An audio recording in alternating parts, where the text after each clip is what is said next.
வாங்க போவோம். இந்தளவு குகை மாதிரி போகுது. சூப்பராக இருக்குது இடம்.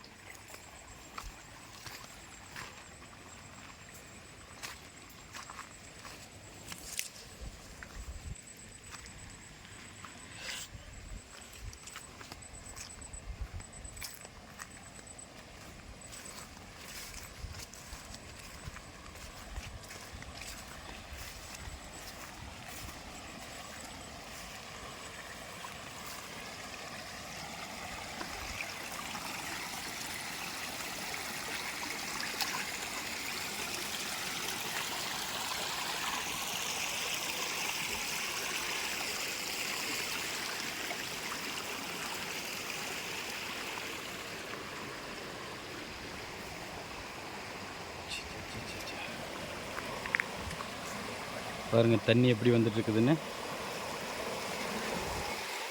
சூப்பராக இருக்கு.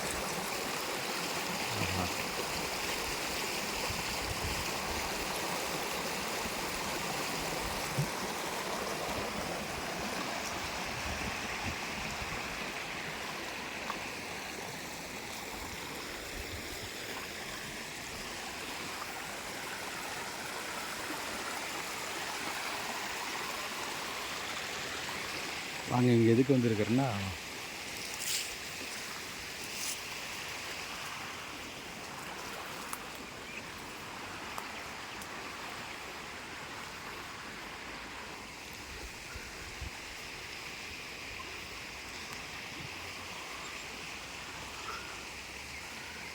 வாங்க இதுதான் நம்ம மாநில தேசிய மலருங்க. இது செங்காந்த மலர் அப்படின்னு சொல்லி அழைக்கப்படுதுங்க. இது பழைய சங்க இலக்கிய நூலில் அப்படி தான் குறிப்பிடப்பட்டிருக்குது.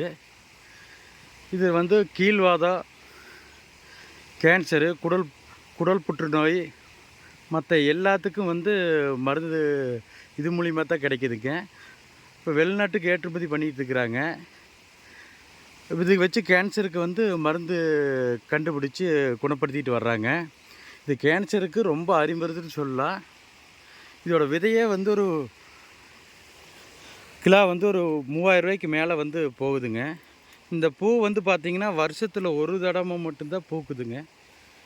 ஒரு முறை மட்டுமே பூக்கக்கூடிய பூ. இந்த செடியை நான் இப்போ தான் நானே பார்க்குறேன். இது வரைக்கும் நானே பார்த்ததில்லை. இது நம்ம மாநில தேசிய மலருங்கும்போது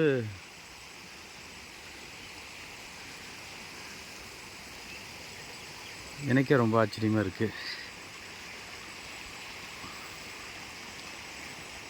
இது செங்காந்த மலர்.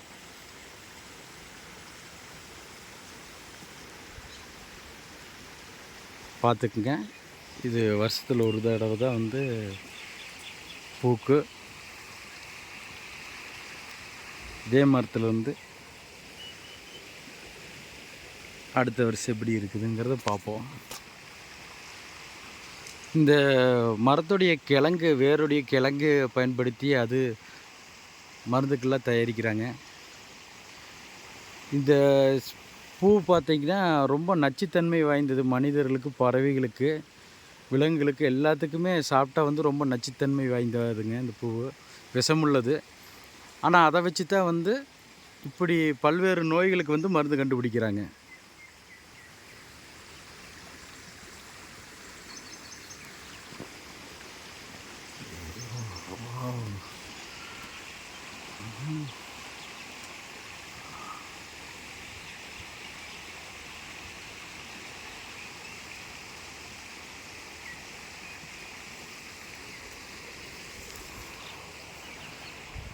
இதோட இலைகளை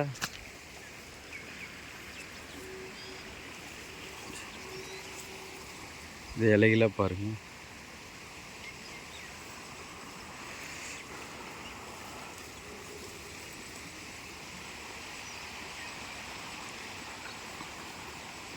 ம்